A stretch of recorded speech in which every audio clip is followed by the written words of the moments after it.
Sud Radio 10h midi, Valérie Expert.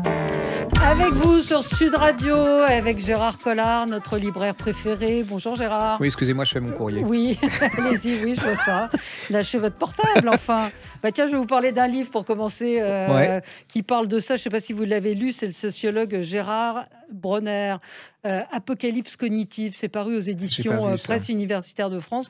Vous devriez le lire parce que c'est en gros, alors il est sociologue, mais alors il raconte très bien, comme vous dites, il sait raconter les histoires. Il y a beaucoup d'anecdotes, donc c'est un sociologue, mais il explique comment les écrans en fait ont envahi notre cerveau. C'est-à-dire que notre temps libre qu'on a gagné grâce au progrès, il est occupé par les écrans et c'est une réflexion sur notre avenir dans cette société du numérique. Comment est-ce qu'on peut évoluer? Et c'est vrai que quand on voit la masse d'informations qu'on reçoit, et puis lui, il s'intéresse vraiment à notre cerveau, c'est-à-dire pourquoi finalement ces écrans nous amènent à nos instincts les plus primaires, c'est-à-dire on aime le conflit, on aime tout ce qui touche autour du sexe, de la sexualité. C'est un livre vraiment brillant. C'est vrai que moi, ce que j'en ai retiré, c'est ça nous tire vers le bas quand même. Et puis moi, ce qui me terrifie, c'est l'anonymat, quoi. Je veux dire, c'est ça que c'est une des barrières qui fait sauter pas mal de choses, c'est-à-dire que les gens sont dans l'anonymat, donc ils se déchaînent comme si on peut plus rien dire sans que ça se. Puis il y a quand même le tribunal aussi. Moi, je trouve que c'est le tribunal des. Oui, c'est-à-dire au niveau de la démocratie, je trouve ça terrifiant. Mais en tout cas, lisez-le parce que c'est vrai que c'est intéressant de se dire voilà, c'est un progrès. On a beaucoup d'informations, on a beaucoup d'écrans, et en même temps, c'est peut-être pas forcément ce qu'il y a de mieux. Ça s'appelle Apocalypse cognitive et c'est Gérald Bronner et c'est aux éditions Presse universitaire de France. Puf, je vous le conseille si tout ce qui est justement sociologie, société, écran vous intéresse, vous allez passer un bon moment. Alors moi, je suis tombé sous le charme d'un livre et d'une femme. Elle s'appelle Sarah Biasini. Ça s'appelle La beauté du ciel. C'est chez Stock. Et il faut pas. C'est la fille de Romy Schneider. Donc, ce qui est particulièrement énervant pour elle, c'est quand même un problème parce que tout le monde lui parle de Romy Schneider, mais elle, c'est sa mère. Et Alors, le bouquin est lumineux comme elle, c'est comme un doudou. Moi, j'ai adoré, c'est universel, on s'y retrouve tous, même si vous êtes père, il faut le lire. En fait, ça commence, on lui téléphone, on vient de profaner la tombe de sa mère.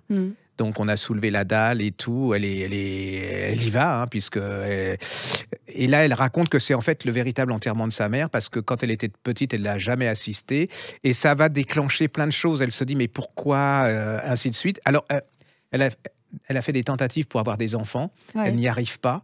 Et 3 semaines après, elle découvre elle est enceinte. Et donc, elle arrive à mettre comme si c'était un message de sa mère. Elle est très ça comme lui fait une sorte de déclic. Oui, puis comme si c'était c'était pas un hasard. Donc, et là, elle va vous raconter, alors sans jamais citer sa mère. C'est l'histoire de femme. Elle va être récupérée après la mort de sa mère par ses grands-parents. Et une nounou extraordinaire, mais extraordinaire. Je crois qu'il n'y a pas de personnage d'homme comme ça. Enfin, je sais pas, les femmes, ils ont un truc, c'est peut-être l'instinct maternel. Et elles vous parlent, c'est pareil, ces femmes sont lumineuses.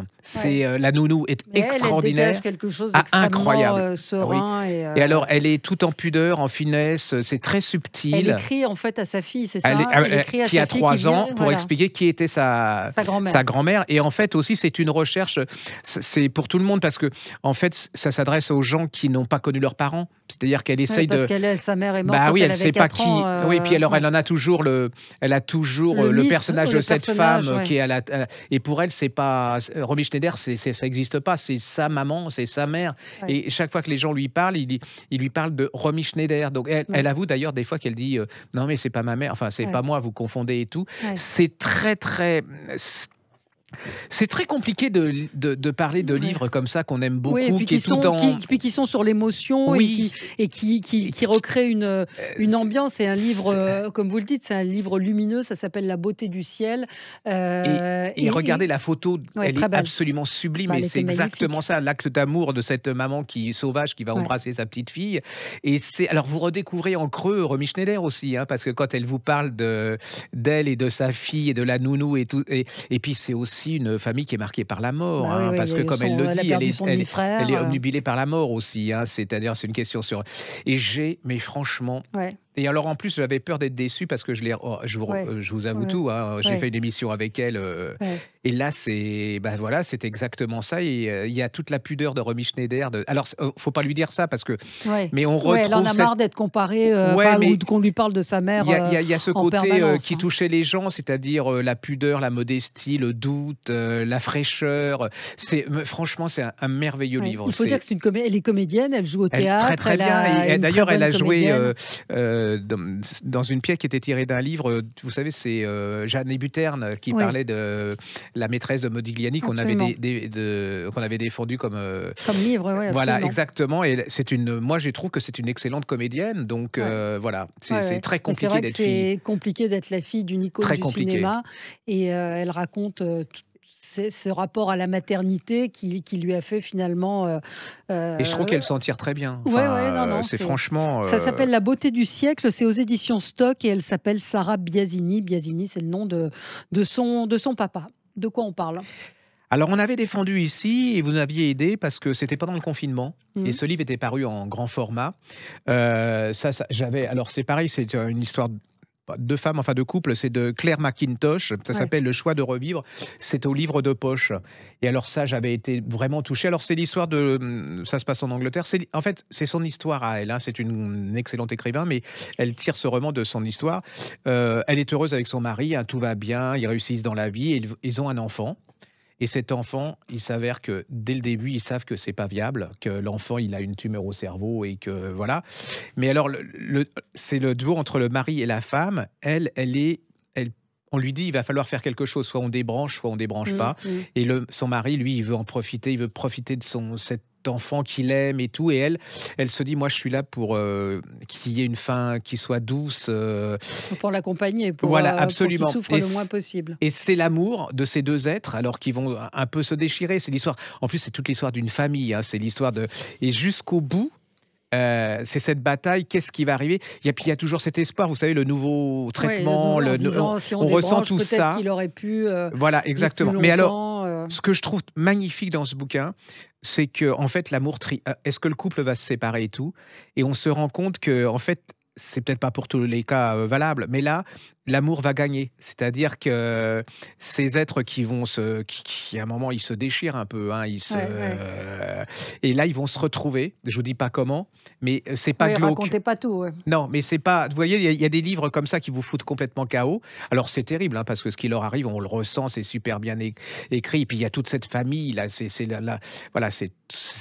Moi, j'ai été bouleversé par ça, mais il y a le côté lumineux de la fin où on se dit la vie, elle n'est pas forcément comme on veut nous le faire croire aux informations, elle n'est pas tout le temps glauque, elle n'est pas toujours pessimiste, et qu'il y a quand même dans la vie quelque chose qui peut être magnifique, et que les êtres humains, ils peuvent sortir quelque chose de bien, exactement. De ce qu'on croyait. Donc redites le titre. Ça s'appelle Le choix de revivre de Claire McIntosh, un livre de Allez-y, c'est vraiment merveilleux. Le choix de revivre aux éditions du Livre de poche.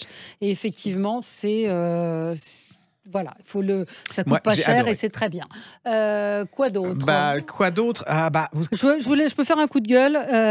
Il y a un livre qui vient de sortir qui s'appelle J'ai séquestré Kim Kardashian de Yunis Abbas, d'un des hommes qui ont séquestré Kim Kardashian.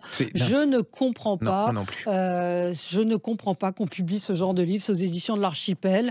Je trouve ça, voilà, c'est du sensationnalisme. Alors ça marche, hein, il y a eu un papier dans Paris Match, etc. Mais je ne comprends pas qu'on fasse un livre. C'est une apologie de. Moi, je trouve de la médiocrité. De la médiocrité, franchement, voilà, j'ai été très choquée en voyant ça. Je trouve qu'on ne fait pas des livres de tout, de n'importe quoi. Tout le monde a un truc à raconter. Mais là, je trouve quand même que ça va un peu loin. En plus de ce qui est énervant, c'est qu'on se bat pour parler de livres qui sont qui ont du contenu, qui valent de quelque chose. Et là, la presse se précipite sur ce genre de choses, alors qu'il ferait mieux de parler de choses qui sont de qualité. Dont on peut parler. Franchement, je trouve que c'est. Voilà, même c'est trop d'en parler, mais bon, comme j'étais énervée, j'ai voulu en parler. Je vais vous dire un mot sur les livres en gros caractères. Vous savez qu'il y a une librairie qui vient d'ouvrir. Oui, absolument, extraordinaire ça. Qui est à Paris dans le 5e, mais je pense qu'il vous envoie les livres assez facilement. C'est 2 maisons d'édition, voire de près et à vue d'œil, qui éditent des livres en gros caractères pour les malvoyants.